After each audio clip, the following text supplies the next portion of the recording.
FM 89.1, Radio Universidad.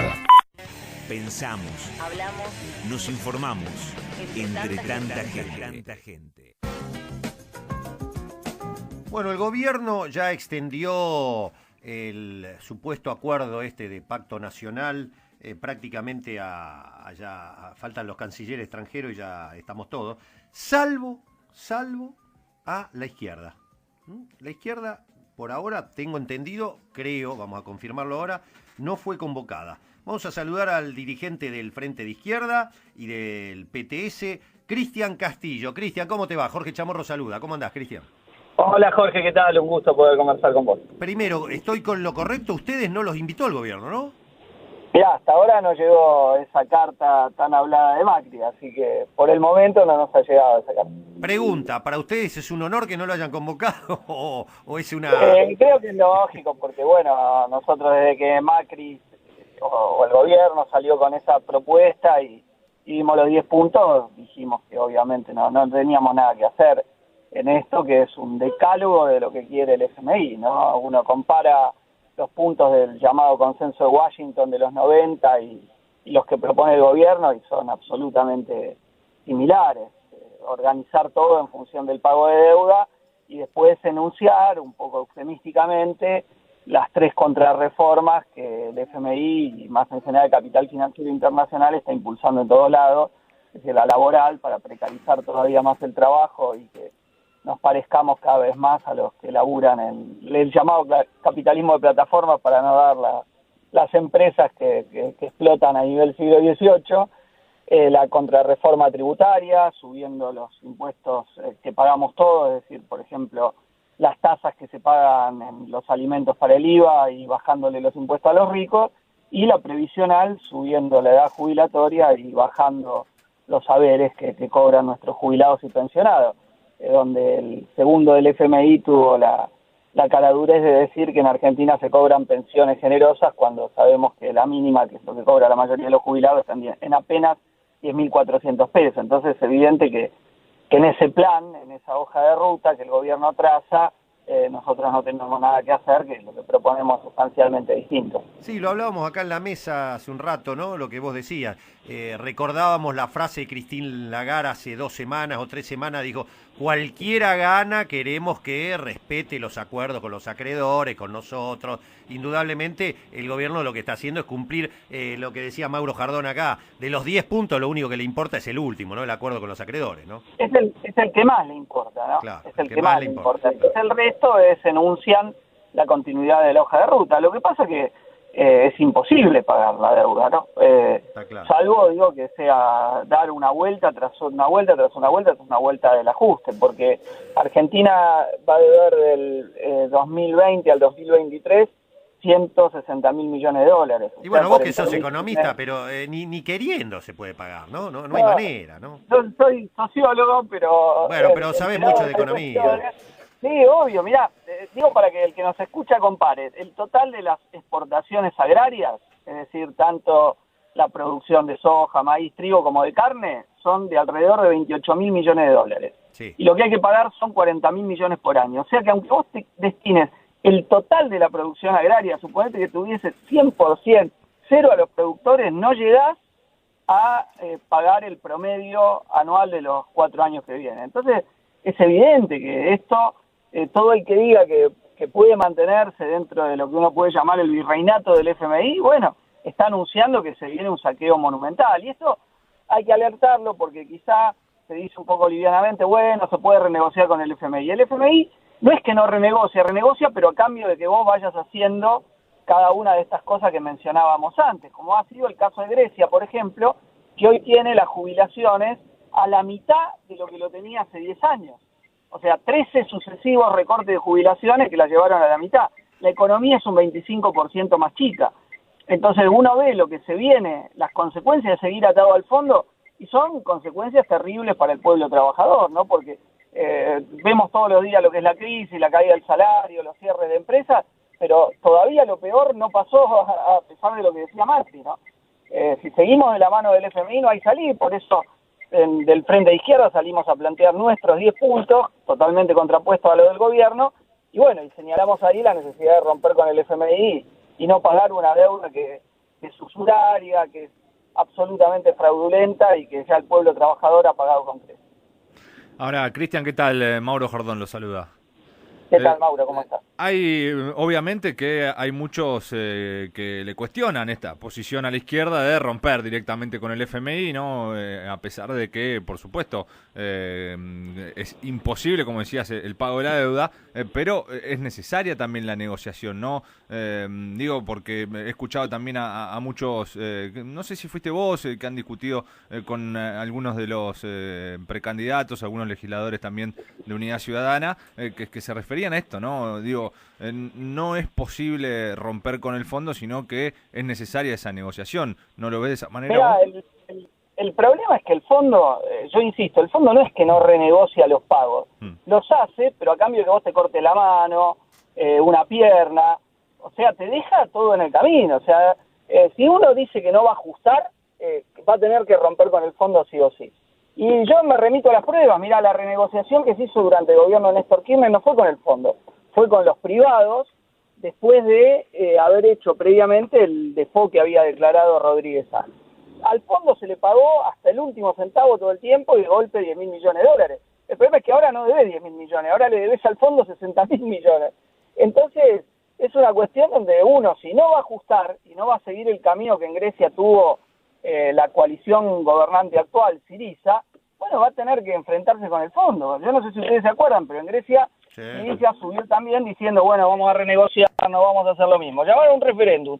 60% de la población votó en contra del memorándum del ajuste que tenían con la llamada Troika, FMI, Comisión Europea, Banco Central Europeo.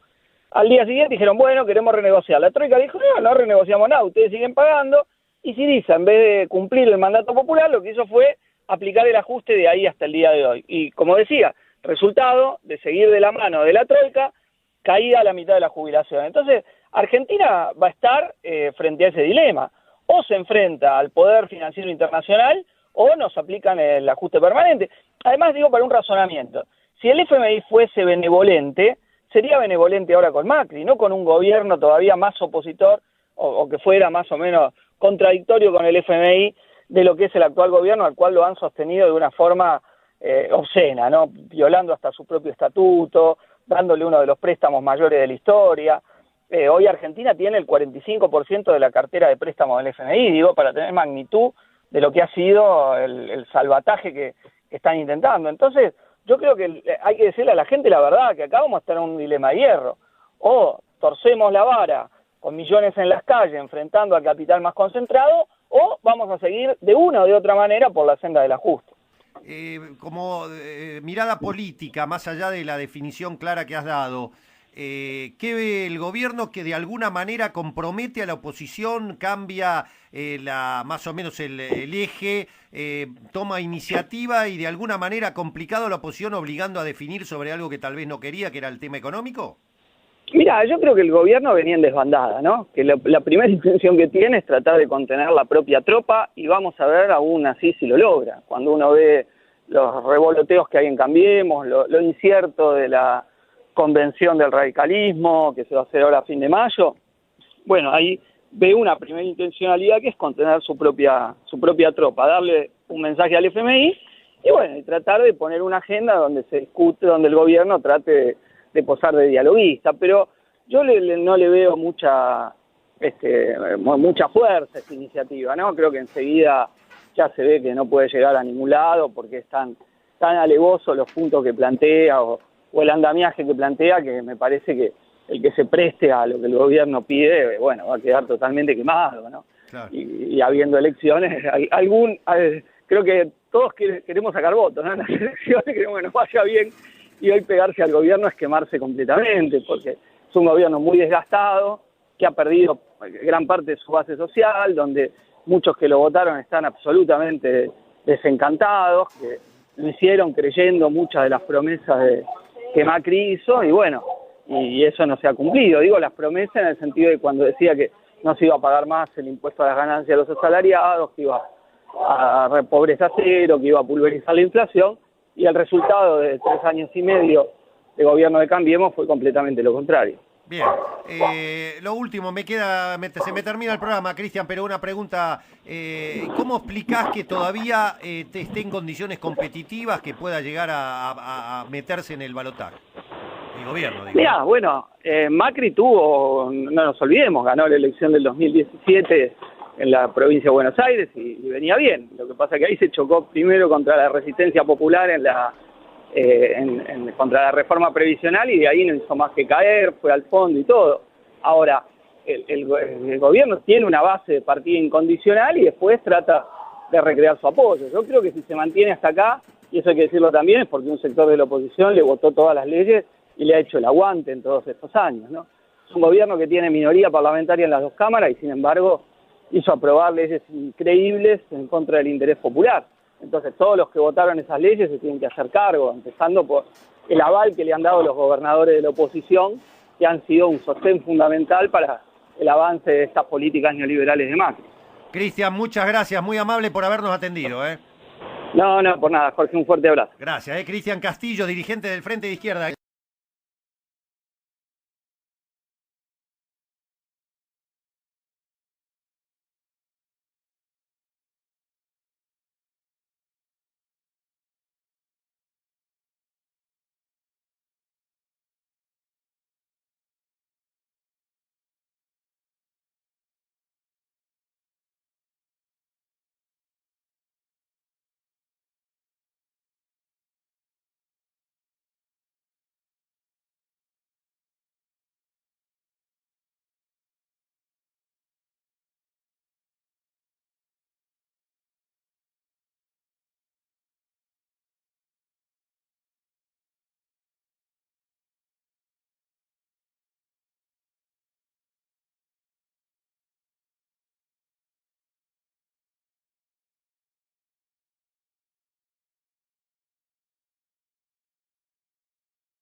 La radio es otra forma de escuchar el mundo. Desde la Universidad Nacional de La Matanza, Radio Universidad FM 89.1. Siempre cerca.